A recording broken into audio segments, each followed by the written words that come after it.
Alright, so we're going to learn how to use Cura today. Cura is the software for our newest 3D printer called the LulzbotSetup TAS6.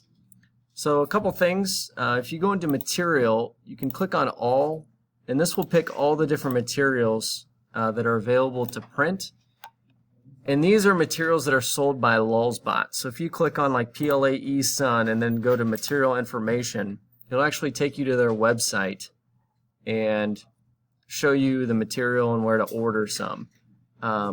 This is for the basic of basic settings where you can look up PLA, and this is actually a really good deal.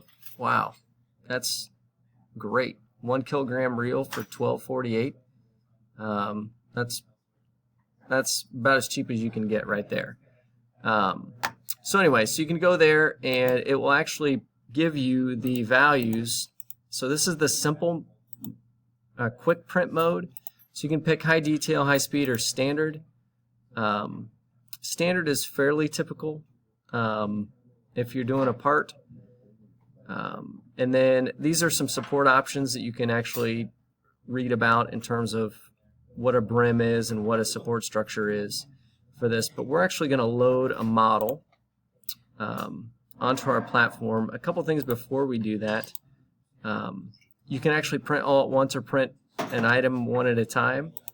I would print all at once typically. There might be some times where you print one at a time, but I would say all at once is usually a good option. If you print one at a time, you might crash your tool head. So you have to pay attention to that, but anyway. You want to make sure that your machine is a Lulzbot TAS6 with a single extrusion head. That's what we have on this, and you can change those settings in here. And then if you want to go to full settings, it gives you the option to change a ton of different settings, which we'll get into that in the second part of the video. But this is just basically how do you set up a part and get it to print. I would pick the PLA eSun for the material. For our PLA that we have, we don't actually have the eSun brand, but it uses the same settings. And I'll show you how we can check those in a minute. In Inventor, whenever you build your part and make your part file, so I made a part earlier, just a test cube, so that we could make sure or see how reproducible our 3D printer was. And it's just a 1-inch cube that I designed. And we need to export that STL file. And there's some options we have to do. It's the same as our MakerBot in terms of how we export, but just to make sure that if you haven't watched the video on that or read about it, this will give you an idea.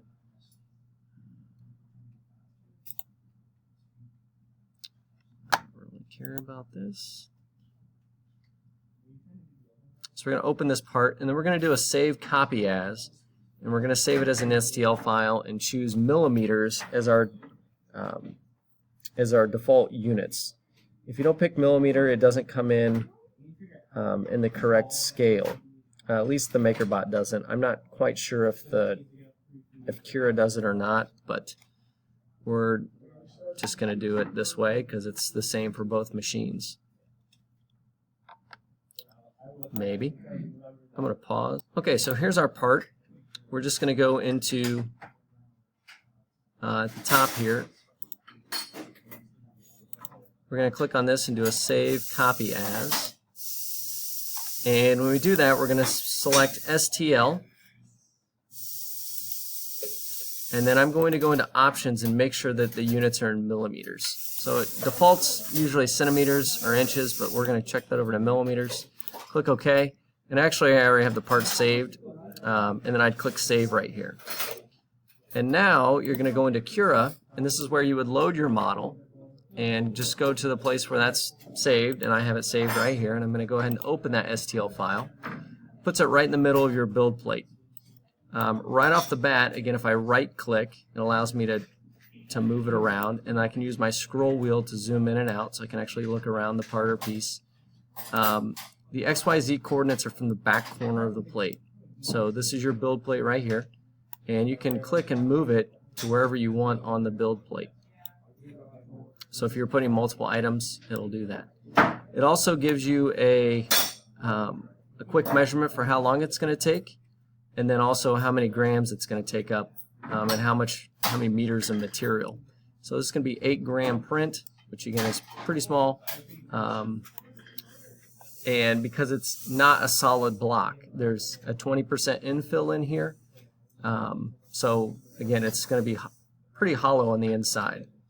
This is standard. If I go to high speed, we can see that it updates, and that goes to a 21-minute, and a high detail print goes to an hour and 8 minutes. So again, the material doesn't really change a whole lot in terms of how much you use, but that print time is significant.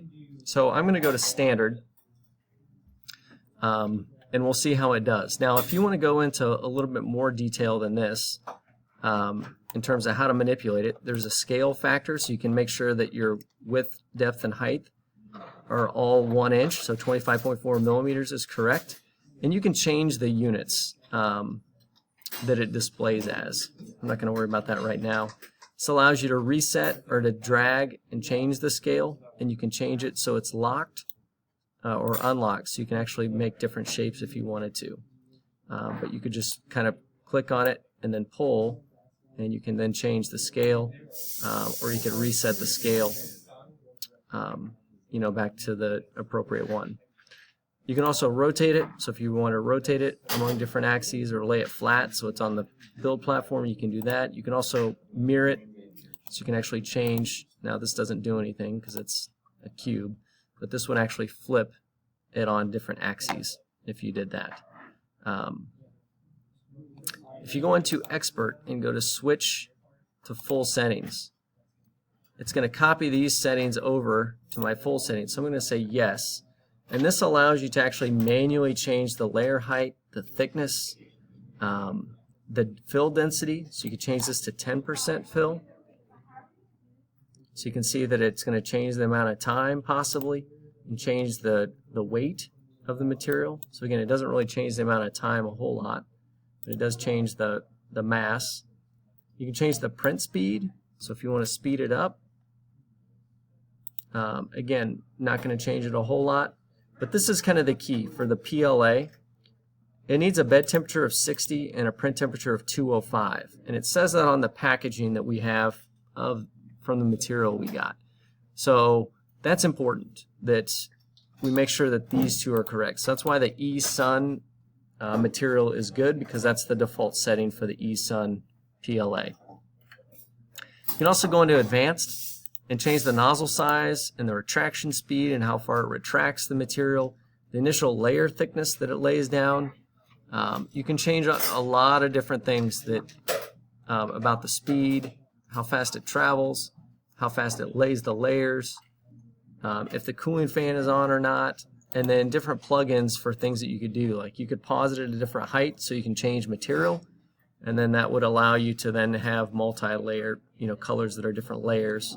And then it has some start and end G code to start the process and to end the process that are used in the program. To clean it does some wiping of the nozzle to make sure it's clean before it does it, and then the NG code takes it back to the beginning. So those are all things that you can adjust and change within this. I'm going to go back to switch to quick print and then just go with the normal standard settings here. So once you're done, you can do a save G code, and I'm going to export this to my SD card. So I can select my SD card, 3D test cube. I can put that right on the front here. And again, it saves it as actual G code, which is fantastic. It says that it's saved. Now I'm ready to take this over to the LulzBot and get it set up. So that's really all there is to it.